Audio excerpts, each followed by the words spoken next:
Have you ever felt tired for some reason you just couldn't name? There are days when you still go to work, still meet friends, still smile and say hello. But deep inside, there's a heaviness, like a stone pressing down on your chest. Not because you're missing anything, but because you're holding on to too much. I know that feeling. Truly I do. And today, I want to talk with you about something that seems simple, but is anything but easy.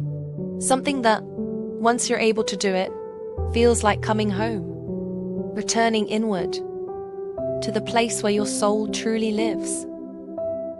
That something is letting go. Letting go doesn't mean giving up. Letting go doesn't mean weakness either. Letting go is a way for you to return to yourself. I want you to imagine this. You're standing in the middle of a river. The current is strong. In your hands, you're holding a heavy bag. It could be old memories, a past relationship, an unfulfilled dream, or simply the nameless worries about tomorrow. You're clinging to it, afraid that if you let go, you'll lose your direction, drift away uncontrollably. But the tighter you hold on, the more forcefully the water pulls you.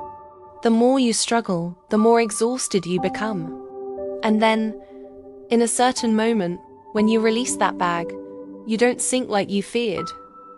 You float, light, and you realize it was the weight you were carrying all along that was pulling you down. We often live with a mindset of having to hold on to a relationship even when the love has faded, holding on to an image of ourselves that no longer fits, holding on to expectations of the future, even when they make it hard to breathe. And the most heartbreaking truth is, the more we hold on, the more we lose. We lose our peace. We lose our presence. We lose ourselves. I have a friend who went through a painful divorce a few years ago. The issue wasn't the breakup itself. It was the months that followed, when he couldn't accept that the love had ended. He kept texting, kept watching from afar, kept hoping that somehow, something would come back. But strangely, the more he held on, the more he hurt. Not just the pain of losing someone he loved, but the pain of losing himself. He lost his self-respect, his balance, his inner peace. It took nearly 2 years before he finally sat down, took a deep breath, and said to me, "I wasn't holding on because I still loved her. I was holding on because I couldn't accept change. And that's what really caused my suffering." You know, our mind has a strange habit. It doesn't want to lose anything. It craves certainty, control, and something to hold on to. But life doesn't work that way. Everything, from the person you love, to your health, your youth, your job, even yourself, is constantly changing, day by day. No one steps into the same river twice, because the river has changed, and so have you. So, letting go is a return of the past to the past, a return of the future to the future. What remains is the present, where you are breathing, living, and simply being yourself, without needing to prove anything to anyone. In that place, you no longer have to strain to hold everything together. In that place, a peaceful mind is home. And every time you let go, you come home a little more. I know, letting go isn't easy. Sometimes it's the hardest thing you'll ever do. But I also know this. No one has ever truly let go of something deep and not felt a sense of relief afterward. And if today, you're holding on to something that's become too heavy, I'm not telling you to drop it right away. I'm simply inviting you to try, loosening your grip just a little. Try taking a deep breath and gently ask yourself, do I really need to keep holding this forever? If the answer is no, then congratulations. You've just taken a small but deeply significant step on the journey back to yourself. There is no path to happiness. Happiness is the path. I want to tell you about the most paradoxical lesson I've ever learned in life. That the more we fear losing, the more we lose. And the more we let go, the more we gain. Sounds like a contradiction, doesn't it? But think back for a moment. The last time you tried desperately to make someone stay. How did it feel? Anxious, suffocating, and in the end they still left. Or that time you were terrified of losing money, your job, your reputation. You tortured yourself, stayed up all night overthinking, and yet, what you feared most still happened. Why is that?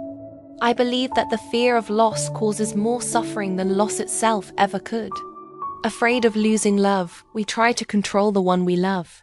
Afraid of losing our position, we pretend, living a life that's not true to ourselves. Afraid of losing our health, we worry more than we actually take care of ourselves. We live under the illusion that if we hold on tightly enough, we won't lose anything. But like water in our hands, the tighter we grip, the more it slips through our fingers.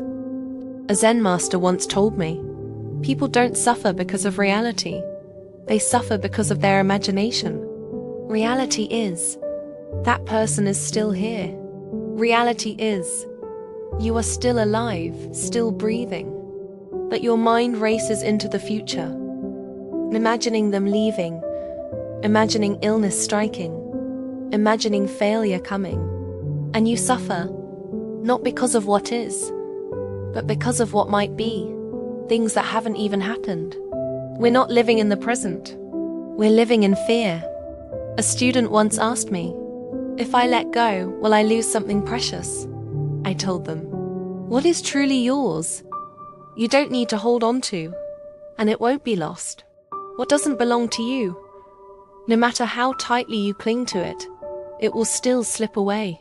When you understand that, you'll realize that letting go doesn't mean giving up something valuable.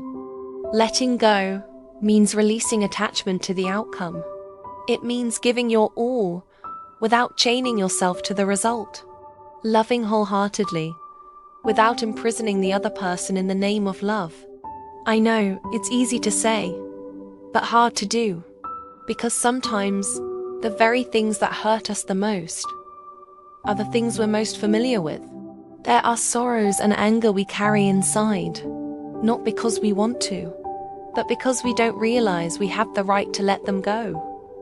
No one taught us that. No one taught us how to forgive others or ourselves. But you know, every journey begins with one very small step. And the first step to letting go is this: acceptance. Acceptance that it happened. Acceptance that the person has changed. Acceptance that nothing lasts forever. Acceptance doesn't mean giving up. It means you stop resisting what cannot be changed, so you can free your life energy for the things you can change. You can't change the past, but you can stop living in it. You can't control the future, but you can be fully present in each moment of today. Try setting down one expectation, one fear, one old wound. Just one. And listen, you might feel a moment of relief, even if it's brief. But that moment is a sign. You are capable of letting go, and you deserve peace. There's a quote I truly love. Happiness doesn't come from gaining more, but from letting go at the right time. Every time you let go, you open your hands to receive something new. An open heart is what allows love to flow. A calm soul is what allows joy to be felt. A light life is the kind of life worth living. Are you holding on to something that's making you tired? Feel free to share it below. I'll read every word you write. And who knows, maybe, just maybe, you'll be able to let go a little, starting right now. We'll meet again in the next part, with simple, practical exercises to help you begin living with a spirit of letting go. Not coldly, not indifferently, but with mindfulness and gentleness, the way your true self was meant to live. Letting go isn't losing. Letting go is opening your heart to receive yourself.